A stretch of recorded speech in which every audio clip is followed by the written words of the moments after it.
जब कैलिब वहां पर आता है ना तो सारे के सारे खामोश रहते हैं। तो कैलिब कहता है मैं समझ सकता हूँ कि सिचुएशन बहुत ज़्यादा क्रिटिकल थी क्योंकि प्रिंसेस मैरीनेस किडनैप हो गई थी। तो हमारी सोचती है ये ठीक तो रहेगा ना। तो वो कहता है लेकिन आपने फैक्ट को डिस्कस किए बगैर इंजेटिया फैमिली पे डाउट किया, आप इतने आराम से ये कर सकते हैं, मैं इसको नज़रअंदाज नहीं करूँगा। तो ड्यूक कहता है क्या? तो तब उनकी तरफ हटकर कहता है ड्यूक मैरीनेस मैं आपके बारे में फॉर्मली कंप्लेन करने वाला हूँ, तो आप इसके लिए तैयार रहेगा। वो कहता है ठीक है मैं समझ गया क्योंकि ये मेरी गलती थी। और वो सोचता है जब सैडी को कर्ज मिला था ना तो हम दोनों की फैमिलीज के दरमियान सुपरफिशियल रिलेशनशिप था, लेकिन मैं श्योर था कि जैसे उसे मौका मिला वो मुझसे रिवेंज लेगा, इसीलिए मैंने रेनाल्ड के अल्फाज पे यकीन कर लिया।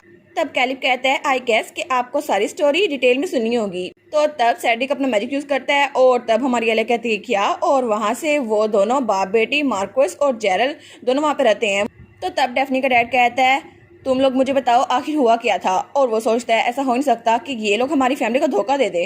तो मार्कोस कहता है तो ये असल में एक मिसअंडरस्टैंडिंग है, मैं आपको एक्सप्लेन कर दूंगा, पहले इसको कहो ग्रेविटी मैजिक तो रोके।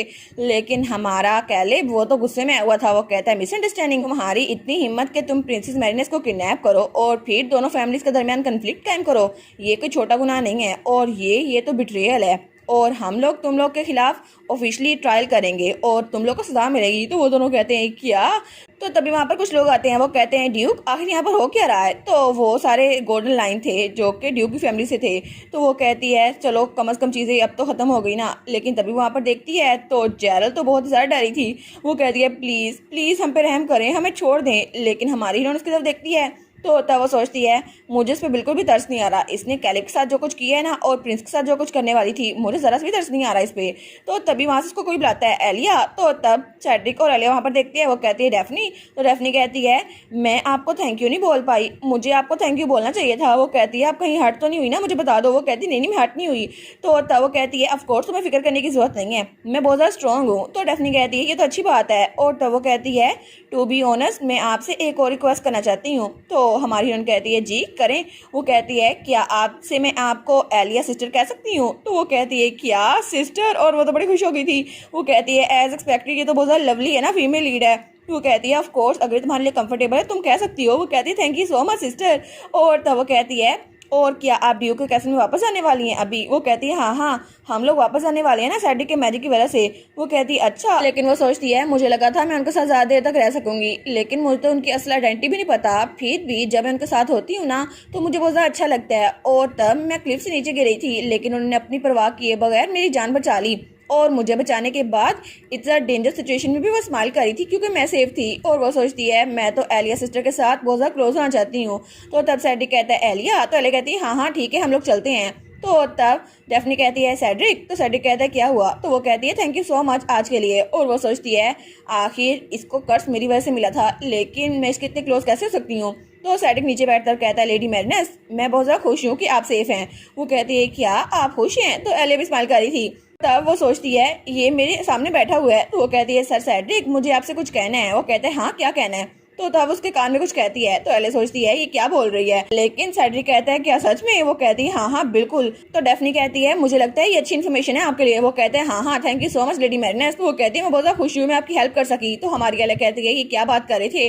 तो तब डेफनी उनको बाय कहकर वहाँ जा रही थी। तो तब हमारी एले कहती है डेफनी तुमसे क्या बात कर रही थी? वो कहता है नहीं कुछ इंपॉर्टेंट नहीं था। और एलिया? तो एले कहती है हाँ। तो वो कहता है और कभी भी ऐसी हरकत दोबारा ना करना, अगर तुम्हें कुछ हो गया तो। वो कहती है अच्छा ठीक है नहीं करूँगी। लेकिन वो सोचती है मुझे लगता है ये मेरी फिक्र कर रहा है। और तब वो सोचती है नहीं ये तो कॉन्ट्रैक्ट के खिलाफ होगा ना, शायद ये डेंजरस है इसीलिए। तो वो कहती है ठीक है आगे से मैं केयरफुल रहूंगी। और दोनों की डिफरेंट थॉट्स थी। तो तब वो कहती है लेकिन कैलिब कहाँ पर है? तो वो कहता है कैलिब उसका इंतजार कर लेते हैं हम, वो आ जाता है। लेकिन कैलिब वहाँ से डेफनी को जाते हुए देख रहा था और डेफनी को जाते हुए देखकर हमारा कैलिब उसको तो अच्छा नहीं लग रहा था। वो तो बड़े गुस्से में आ गया था। वो सोचता है मुझे ये लड़की बिल्कुल भी पसंद नहीं है, आखिर ये यहाँ पर आई क्यों थी, इसकी वजह से सारा मसला हुआ है, ये चाहती क्या है? लेकिन कैलिब क्या बता आगे जाके हमारी डेफनी तुम्हारी हीरोइन बन जाए फिर क्या करोगे? और तब सीन चल रहा है और हमें रात का वक्त दिखा रहता है और हमारी हीरोइन बालकनी में खड़ी थी। वो सोचती है आज तो कितनी ज्यादा चीजें हो गई ना। वो कल्प्रिट जिसने उसको किडनैप किया था वो मार्कस रेनाल्ड निकला और आखिर में हमने डेफनी को सेव भी कर लिया। लेकिन आज तो मैं कैल्वाडोस से पहली बार भी मिली थी, लेकिन आज का दिन इतना ज़्यादा क्यों हो गया? और मैं तो मेन कैरेक्टर से मिल रही थी। लेकिन वो सोचती है कितना अच्छा हुआ ना कि डेफनी सेफ है, और वो कितनी खुश लग रही थी। लेकिन तभी उसको नींद आ रही थी। वो कहती है ठीक है मैं सोने के लिए जाती हूँ। लेकिन जब वहाँ पर देखती है तो वहाँ पे सैड्रिक की आवाज़ आती है, एलिया ये मैं हूँ सैड्रिक। वो कहती है क्या सैड्रिक? तो वो कहती है अच्छा ठीक है।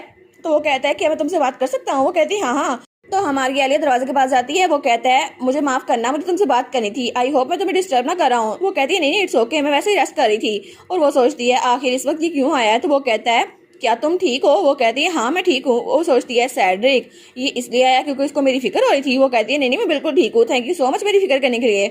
वो कहता है ये तो अच्छी बात है तुम ठीक हो, लेकिन तुम आधी रात को क्या कर रही थी? वो कहती है मुझे नींद नहीं आ रही थी ना, तो मैं आसमान को देख रही थी। तुम भी आना चाहोगे? वो कहता है क्या मैं? वो कहती है हाँ हाँ चांद बहुत ज़रा खूबसूरत है ना, तो तुम्हें देखना चाहिए। वो कहता है अच्छा तो फिर मैं आ जाता हूँ। और जब वो लोग बाहर आकर देखते हैं तो आसमान पे तारे बहुत ही ज़्यादा प्यारे लग रहे थे, और वो दोनों इकट्ठे देख रहे थे।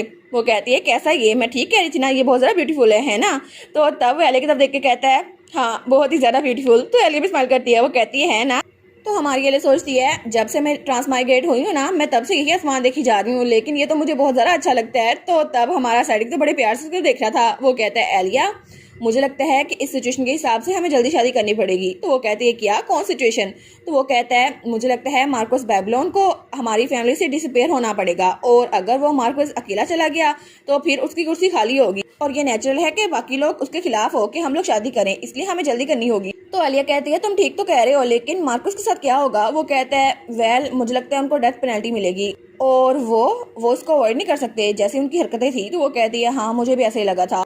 तो एलिया सोचती है मुझे लगा था मैं ठीक रहूंगी, लेकिन मुझे अब बुरा लग रहा है। तो तब उसके हाथ पे थोड़ी सी चोट थी। तो सैड्रिक कहता है क्या? तो वो कहता है आखिर तुम्हारे हाथ पे स्क्रैच कैसे आया? वो कहती है ये स्क्रैच मे भी जब मैं जंगल में थी तो स्क्रैच आ गया होगा। वो कहता है तुम ठीक तो हो ना? वो कहती है हाँ हाँ बड़ा स्क्रैच नहीं है ना, थोड़ा सा ही है, ठीक हो जाएगा। तो तब सैड्रिक वो कहता है आई एम सॉरी एलिया। तो वो कहती है क्या तुम क्यों माफी मांग रहे हो? वो कहता है जब से तुम ग्रैंड डची में आई हो ना, मेरी वजह से तुम्हें बहुत ज़्यादा डेंजर सिचुएशन में गुजरना पड़ रहा है, और मुझे तुम्हें प्रोटेक्ट करना चाहिए था, लेकिन मैं तुम्हें नहीं कर पाया। तो तब हमारी एलिया हाथ आगे बढ़ाती है और उसका स्माइल वाला फेस बना देती है। वो कहता है क्या? वो कहती है जैसे मुझे लगा था तुम्हारी स्माइल बहुत ज़्यादा प्यारी है सैड्रिक। वो कहता है आखिर तुम अचानक क्यों कर रही हो? तो एलिया कहती है ऐसा नहीं है ना कि तुम्हें मुझे सॉरी बोलना चाहिए, और ये सब कुछ मेरे एक्शन की वजह से हुआ था, और वैसे भी ये सब कुछ मैंने सजेस्ट किया था कि डेफनी को प्रोटेक्ट करना चाहिए। तो सैड्रिक तुमने तो बस मेरे साथ एग्री किया था, इसीलिए तुम्हें सॉरी नहीं फील होना चाहिए। वो कहता है सच में एलिया? और तब वो हल्का हल्का ब्लश करा था। वो कहती है ठीक है तो अब से हमारे साथ सिर्फ अच्छी चीज़ें होंगी, तो हमें अच्छे से रहना चाहिए, ठीक है? तो वो कहता है थैंक यू एलिया। और तब वो ब्लश करा था। वो कहता है एज आई थॉट एलिया तो बहुत ज़्यादा अच्छी इंसान है, लेकिन तभी एलिया वो थोड़ी पास होती है। वो कहती है आज तो मौसम बहुत ज़्यादा ठंडा है ना, हमें अंदर जाना चाहिए। वो कहता है ठीक है अंदर चलते हैं। लेकिन वो कहता है और अब ये कहने के लिए बहुत ज़्यादा देर हो गई है, लेकिन तुमने आज बहुत ज़्यादा मेहनत की एलिया, और आराम से होना। वो कहती है हाँ हाँ तुम भी। लेकिन उसके जाने के बाद वो सोचती है सैड्रिक ने बोला था एलिया बहुत ज़्यादा अच्छी इंसान है, लेकिन मुझे माफ़ कर दो सैड्रिक, मैं इतनी भी अच्छी नहीं हूँ, क्योंकि मैं ही वो फेरी हूँ जिसने तुम्हें कर्ज दिया था, और अगर तुम्हें ये पता चल गया ना तो तुम मुझसे नफरत करने लग जाओगे। लेकिन उससे पहले मुझे इस कर्ज से छुटकारा हासिल करना होगा, ताकि तुम्हारी हैप्पी एंडिंग तुम्हारे लिए इंतजार कर रही हो। और तब दूसरी तरफ हमें एक और जगह दिखाई जाती है जहाँ पे एक मेड खड़ी थी। तो तब उसके सामने एक लड़की खड़ी थी। वो कहती है कि ये बात सच है? तो मेड कहाँ पड़ी थी? वो कहती है जी ये बात सच है। तो वो लड़की कहती है अच्छा सच में? तो फिर दफा हो यहाँ से। वो कहती है जी थैंक यू। लेकिन उसके बाद वो लड़की वो सोचती है एलिया ये नाम, मुझे ये नाम बिल्कुल भी पसंद नहीं है, आखिर वो यहाँ पर आई क्यों है? और इसी के साथ ये वाला पार्ट यहीं पर ख़त्म। तो आप लोग बताइएगा आप लोग को ये पार्ट कैसा लगा, और वीडियो को लाइक और चैनल को सब्सक्राइब लाजमी कीजिएगा। बाकी वीडियोस का लिंक भी स्क्रीन पर नज़र आ रहा होगा, तो काइंडली उनको भी चेकआउट कर ले। और thank you so much for watching my videos. Stay safe, bye bye.